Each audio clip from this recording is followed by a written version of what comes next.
Welcome to Open Table. My name is Iris, where we'll be discussing social media and the effects it has on our lives today. Hello, my name is Mickey. Why y'all all looking at me? We're going to have a round table and we're going to talk about social media. How people will put everything they do. I just brushed my teeth at 9:05. I changed my blouse at 10:30. I went to work at 10:40. Nobody cares. So why are you telling us this? And then they make up stuff. The couples make up how in love they are, and then next week they broke up and they ain't no good, and then everybody else be like, I'm glad because they were boring. You know it? Well, in my opinion, I have an issue with people who are always on a constant ramping spree when it comes to social media. Like, they put everything negative that's going on in their lives as if social media is a talk therapist somehow, and then they're getting all these opinions and comments from friends and other people, and a lot of the time it's not even good advice. So, I mean, right. I just feel like if they really need to speak to somebody and just vent and air out, they need to speak to someone professional. No, they need to talk to me. They need to come on my page. They need God. Well, I can't mess with him. I'm going to leave that alone. But now what about the children who we have? Who are maybe underage, who shouldn't even be on these social media platforms, who parents are allowing it, who parents are maybe tired when they come home from work, and their kids doing God knows what on Instagram, Facebook. What else you have? The little dancing emoji shows. But that's what parental control is for. The Musical.ly. But you know what? Kids are sneak. Kids are sneak. And a lot of times parents use that for a babysitter. And give them an iPad or a tablet, give them a phone, and go over there and sit down, and they're happy to. You got to be careful of the predators. And that's another thing. You have predators out here. Ladies, we are having some great conversation, but we did not welcome our studio audience.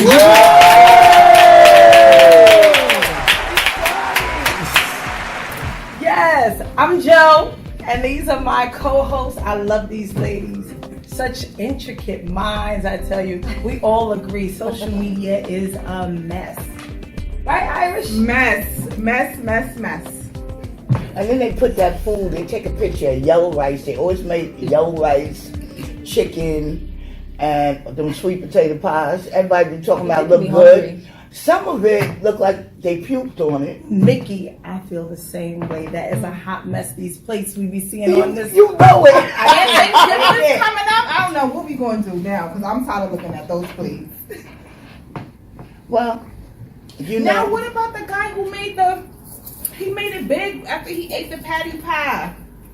He made a poop? The patty pie. Remember, he was like, oh, patty. After he ate the patty LaBelle pie and talked about how good it was. Oh, yes. Yeah, I remember that. I It was a remember few years that. back. Yes.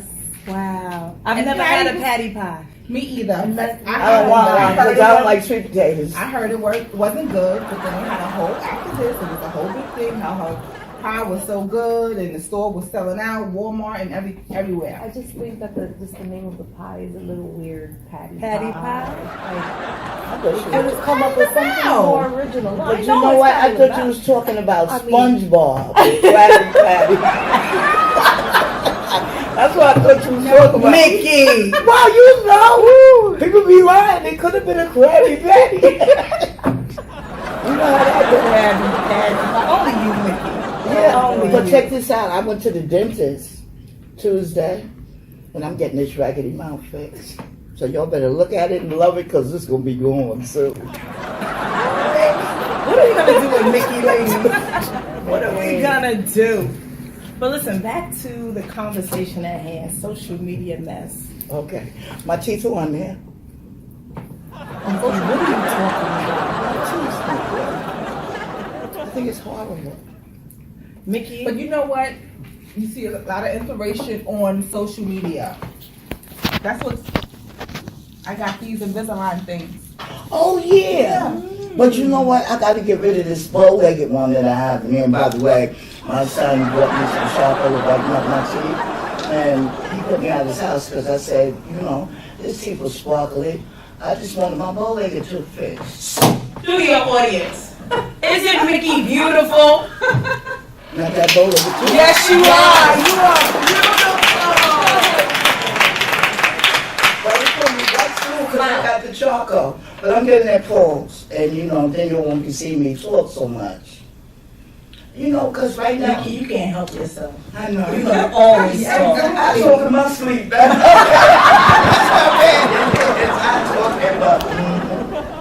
But my kids taught me to say no to everything. If you ask me something, I'll say no. So my granddaughter said, Grandma, why you always say no? Because you think you slick. She stays on social media. And how old is your granddaughter? 14. And how do you feel about that? I make her sit next to me and do it, and I read over her shoulder.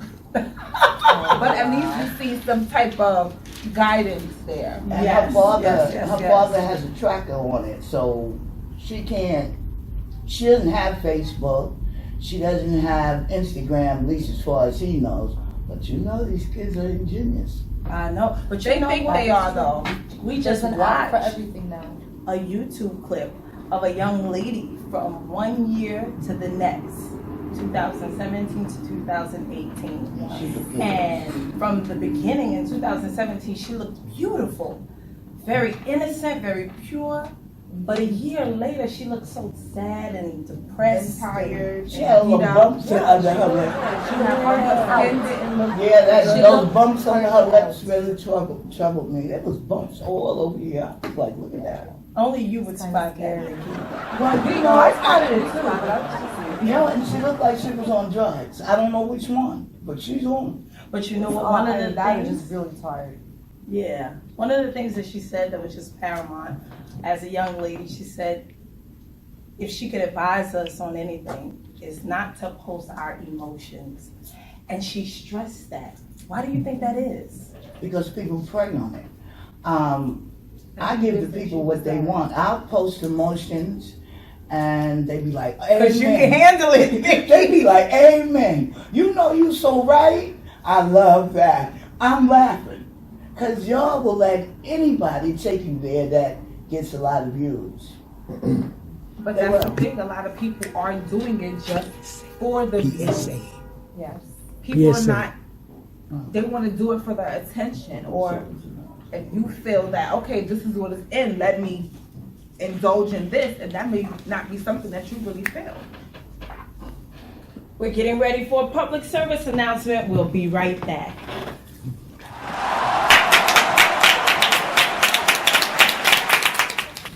I'm Judge Falwell. I'm Judge Pearson. I'm Judge Carrington. And I'm Judge Henson.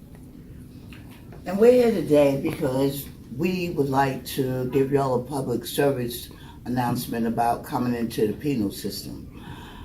We have a lot of young people that are committing crimes because they want to be thugs till it's time for them to do the time. Why would you allow somebody to get that control over your life to tell you when to shower, go to the bathroom, when to eat? That's a sign of you don't trust yourself enough to do what's right. Doing what's wrong is easy, but the time makes doing right so much better. What do you think? I say that you're practically enslaving yourself. Truly. So do the right thing, do what you need to do to get ahead, but do it right. Have a positive mind frame, surround yourself with positive, influential people that do good things, and just keep doing better. Freedom is precious. Don't allow anyone to take your freedom away. You have a choice. You have a choice to either live free or to be incarcerated. You don't want to come across my courtroom because I hand it down to the full extent of the law. Don't let anyone make you a cripple. In a lot of ways, you want to hang out with your friends and you want them to think you're great. Now, they're your friends when they're making you that cripple to go to jail. They're your friends, but they forget you. as time goes on, they forget you. You're forgotten. You might as well be dead. And I'll be your undertaker. If you make that mistake, come into my courtroom, you might as well call yourself dead, because I'm going to give you some time. Because I'm going to give you time enough to think about what you did. And if that doesn't work and you come in my courtroom again, you're never coming home. Well, what I want to say is that when you come into my courtroom, everything is in black and white. You're guilty or you're not guilty. There's no gray area. There's no in between. So just make sure that whatever you choose, that you choose wisely, and whichever choice you make, be it negative or positive, there are consequences behind them. There is a justice system that says you're innocent until proven guilty. But reality says you're guilty until proven innocent. What will you say? Okay, we're back. And I would like to speak on education, as far as educating, the minorities about their traditions, about their culture. I like to stress to them that it's very important to get your education, because education empowers you. It gives you strength. It's a self-esteem builder. It gives you confidence. It can change your whole life. You're not going to get nothing standing on the corner smoking that L and drinking that beer. You're going to get the cops to throw you up against the wall or on the ground. That's what you'll get from that. But an educated person has something to say. It builds a community. It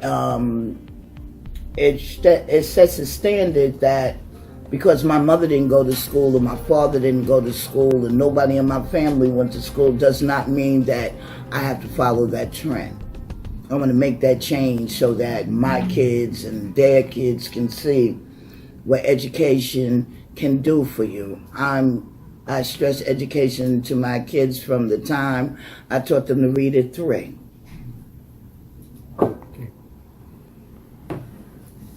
I think it's a vicious cycle, unfortunately, especially in the urban community, where people tend to choose the path of not getting further into their education. And little do many of us know is that the more you know, the more rights you will know that you have.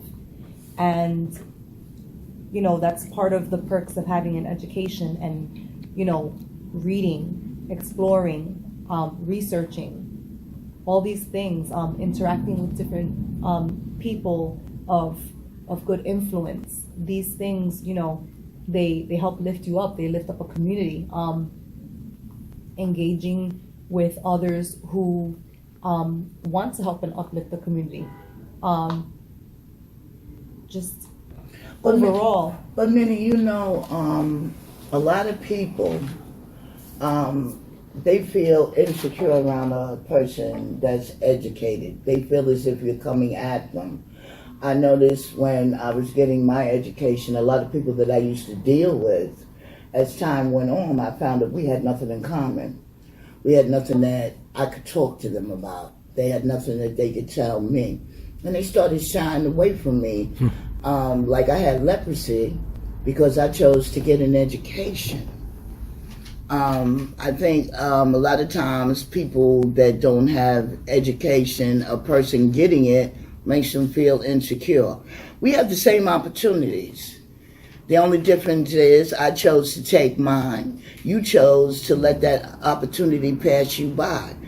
A lot of times we let our past or our history rob us of a future. We have to learn how to let your past be your past and let today and what you're going to put your right foot forward can do for you, and leave that past, what people say. You're going to meet a lot of naysayers. Oh, you don't need education. Why did you go and get an education? Because I'm not afraid. I'm not afraid to make a mistake. I'm not afraid to have someone teach me. I didn't just walk in the door and I knew everything. Someone had to teach it to me. And a lot of times, people don't get that about education. We don't know everything because somebody taught us. Well, a lot of times people choose to be ignorant. you know. And then when they say ignorance is bliss, I don't believe that. I believe ignorance breeds stupidity. So ignorance breeds ignorance, and if that, you know, if you're not open to learning, if you're not a person who is willing to have an open mind, then what are you going to learn out of life? You think it's generational? I think this generation in particular, now up and coming, they don't know much about history because they're so wrapped up in the social media and in their personal and posting pictures and posting all these things, trying to be popular in the social realm, that they're pushing aside the fact that having the knowledge of your past, using the past as a way to be able to move forward, they're just not doing that. You But think then they're why- lazy? They're neglecting. I mean, they don't know about history. They don't know their rights. They don't know. But then why? Why don't they know these rights? Because you have people, parents, who might not know themselves. True. Either because they're young, they weren't taught that, or they just not trying to give it to their child. Or usually, if the parents are working most of the day, they're tired by the time they get home. Because if you leave it up to the school to only teach your child their version of history, that's not the same as your version of history or what you may want your child to even know. That is true. I'm sorry. It seems like many choose the path of least resistance. If there is too much of an effort, it seems as if no one chooses that path. Right. And we have to push ourselves. And in order to push yourself or to push your child, one, you have to push yourself. Because this is a generation in which we're dealing with now. It's no longer do as I say. This generation is doing as they're seeing. You're absolutely So- right. And I think that has a lot to Yeah. do with it right now. Because they want to impress. They want to impress their friends. That means more to them than getting an education. And a lot of times the parents, they leave it up to the teacher because they don't know themselves. How can I teach you something that I don't know? Right. And you know, they give us February, the shortest month of the year, to tell us who we are, and it's the same thing over and over again. We're more than Martin Luther King. We're more than Louis Farrakhan. We're more than a lot of the past history makers. Like a lot of people don't even know that toilet that you sit on, a black man created it. But you know what? I think it goes back to what Irish stated. It is not just the school's responsibility to educate our children. We have to sit down and take the time. And I know it seems as if, you know, we're in a rat race, so we're always going. As parents, we're always doing.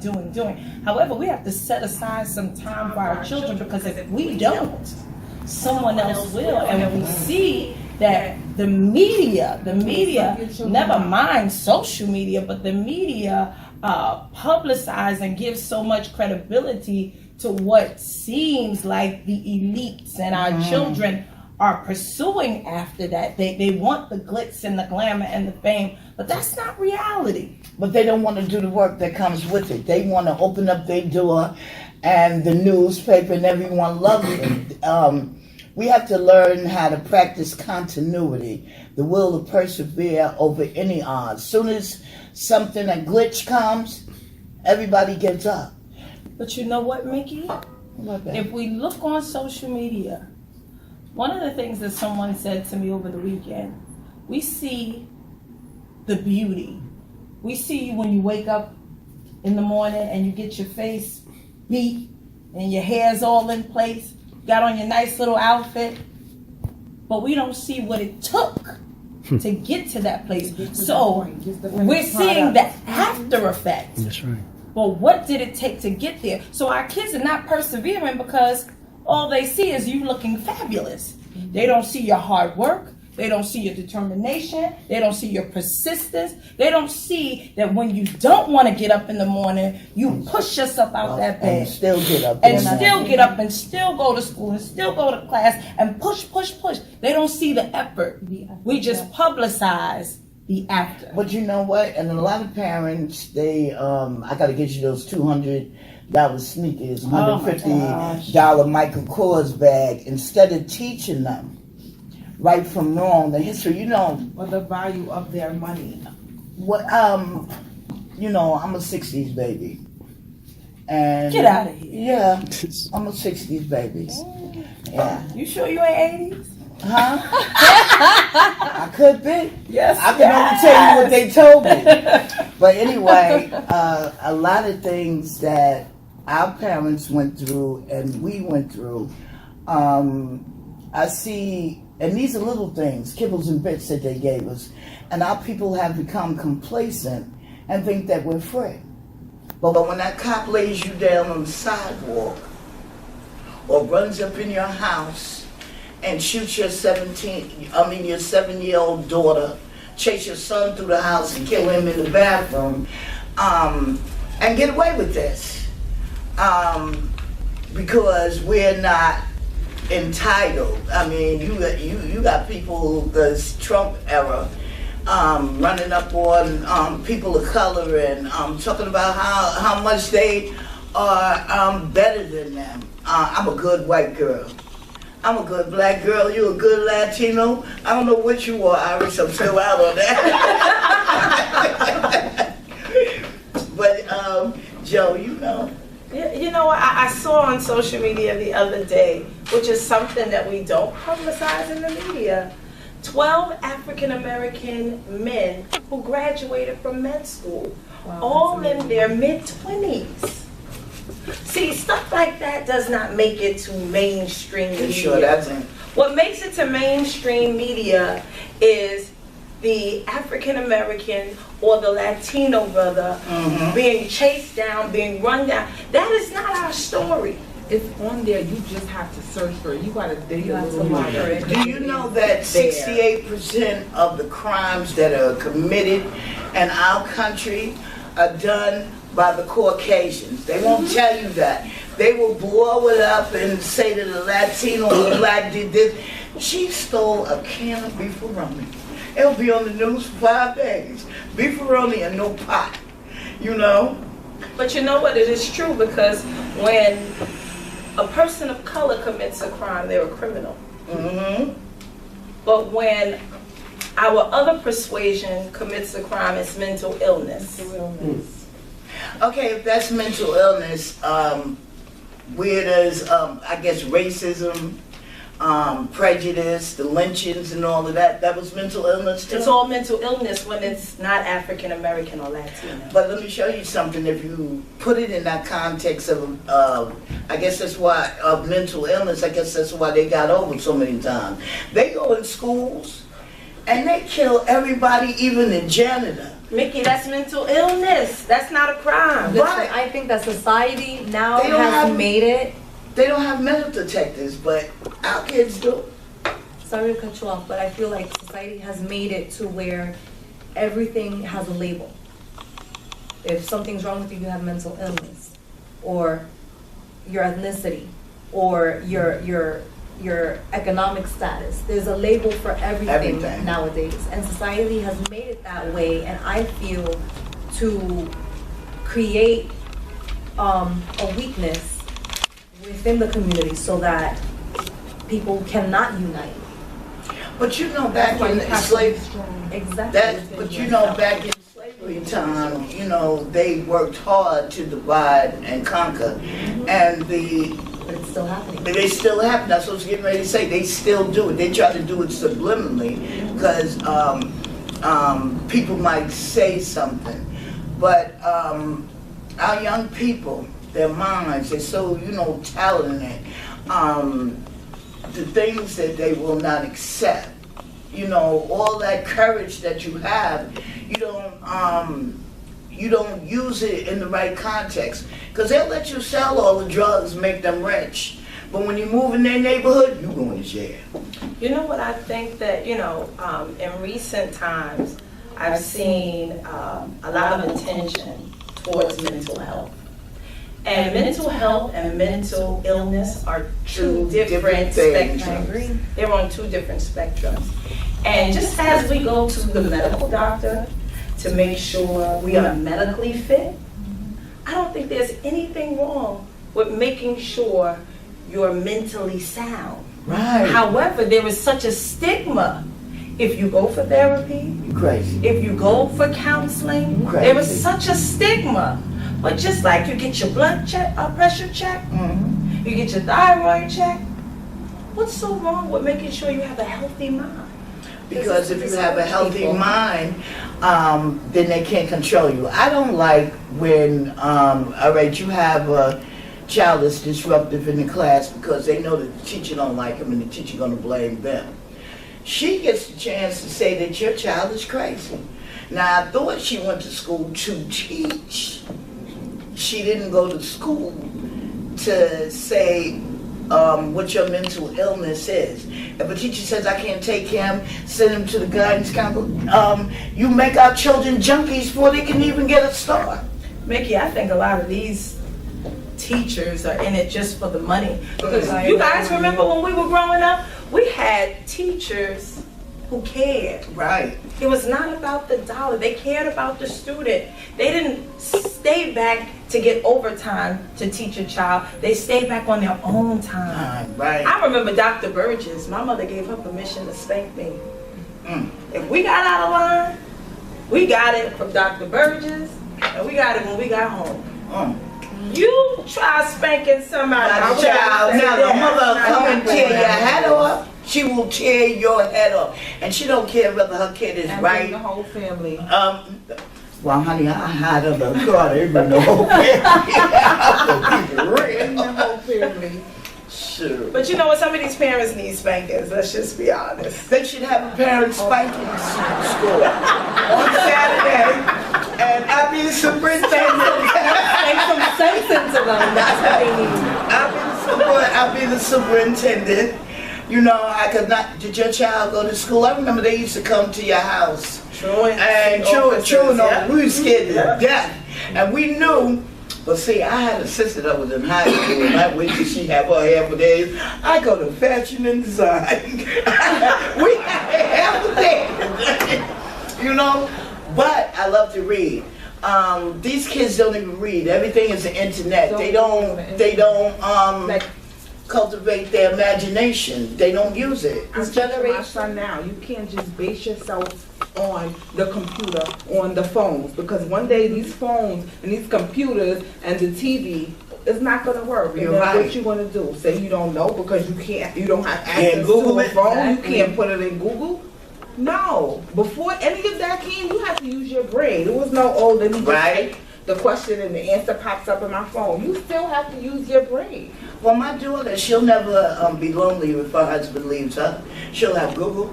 She lives by Google. I'm serious. She'll have that. Well, I think, no, you didn't. You got it on Google. Cut it out. Do you think anybody is visiting a library nowadays? I used to I play mean, my hooky in son there. asked me to go to the library, so tomorrow after work, I don't have class, I will take him to the that's- library. The one on Morton Street, the one on Morton Street. What's that? Morton Street is on the one train. All the way downtown? All the way downtown in the village. They have a good library. I used to take my daughter there That's a nice area. and get them to read to her. They have a reading program where they read stories. You can't find that in minority neighborhood. I would love to go in the library and read to little kids. I used to go, they used to have it, but if you have work, they have it usually in the middle of the day when you can't just pick up and take the time off. That's why you send your child to after school. Right. Instead of them dancing and having you playing, take it to the library. Right. Get somebody to teach them about themselves. Yes. We live in a multicultural neighborhood in the Bronx. You have Latinos, you have blacks, and really there's no difference between the two. I like that beans and rice story. You're so silly. But ladies, we gotta wrap it up. This is the end of our segment, and we just want to give a shout out to our professor, Professor Mcallister.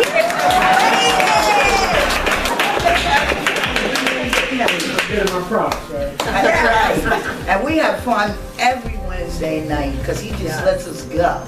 I'm learning this thing. And learning as we go along. But what I love about it most is that we're method actors and it comes off the top of our head. Everything we've learned in College of New Rochelle, we bring it to our film class. That's it. That's right. Okay. Right. Signing off. Right. Good talk. Very good.